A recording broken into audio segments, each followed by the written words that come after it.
Hey, everybody. It's Big Wednesday, and if we got one for you tonight in the NBA playoffs, it's Game 5, Pistons hosting the Cavaliers. We'll get to that in just a second. I'm Bruce Marshall. First of all, quick housekeeping reminder. Don't forget, click that subscribe button on the screen. Make sure you get all of our Wager Talk TV videos. Also, a couple special offers going now. Very good. $100 off my 30-day all-access pass. We will add 10 days free on top of that. That ends up being a $238 savings for you on my 30-day all-access pass. And also, we are almost into June, and that means World Cup time. And you know me, I'll have picks all through the World Cup starting in June, all the way through the final at the Meadowlands in July in New Jersey. And special World Cup all-access pack for me, just $149. So some good stuff coming up there. But tonight, it's Big Wednesday, and let's talk about NBA playoff action this evening. And we've got a Game 5, as we mentioned, at Little Caesars in Detroit. They are all even 2 games apiece with the Cavaliers and Pistons. And this has been not just, even series in every manner. The score lines have been similar. The patterns of the games have been similar, kind of close to the last couple of minutes, and the winning team pulls away with a spurt at the end, one way or another, a couple of big shots, and that turns the result around. Only 4 points total scoring difference in the first 4 games of this series. So it's about as close as you can get. But there is sort of an advantage here, not just sort of. It looks like a real advantage. And that's for the home teams, which have won and covered all 4 games in this series thus far. That bodes well for the Pistons here in Game 5 at Little Caesars. We'll talk about that more in a second. But as it relates to the Cavaliers, I think it's a little bit more stark in their circumstance, because for Cleveland now, 11 playoff games this spring. The home team has won every single game Cavaliers have played in the postseason thus far. That means they've lost all 5 of their games on the road in the postseason. A couple of people might have got a cover out of that the Game 6 at Toronto that went into overtime, but some people didn't, and they're not performing on the road.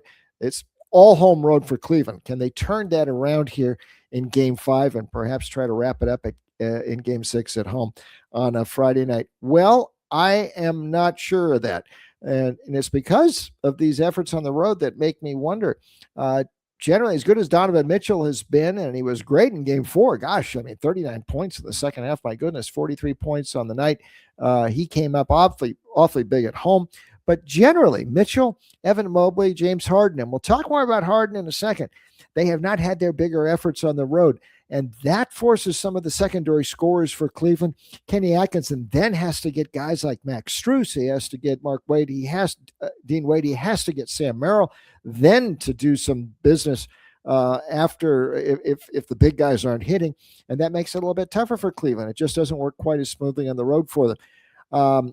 Mitchell, one other thing about him, we know how good he was the last couple of games, especially Game 4 at home. But like Ant Edwards in Game 5 for Minnesota against San Antonio, he dropped off. He was scoring big at home and certainly came up huge in Game 4 for Minnesota at home with those big 32 points to get them even in that series. But Game 5, he dropped off to 20 points, and nobody was really able to pick it up as Minnesota was on the road at San Antonio. It wasn't even close. You wonder if that's going to happen with Mitchell again, with Mitchell tonight, if he's going to be able to score like he was at home. I think that's a tall order. James Harden, just to pick up on that thought for a second, just remember, he is on the road here. His efforts on the road haven't been quite as good either.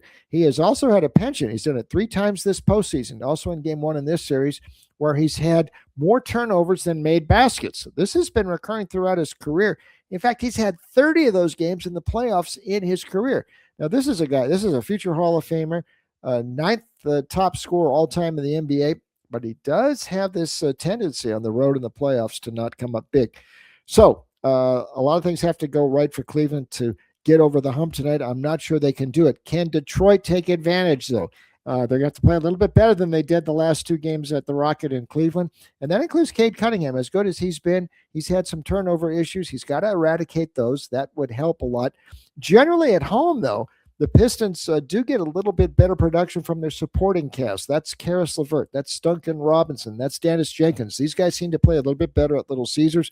Of course, Tobias Harris came up pretty big in the first 2 games of this series. That helps out Cunningham, too.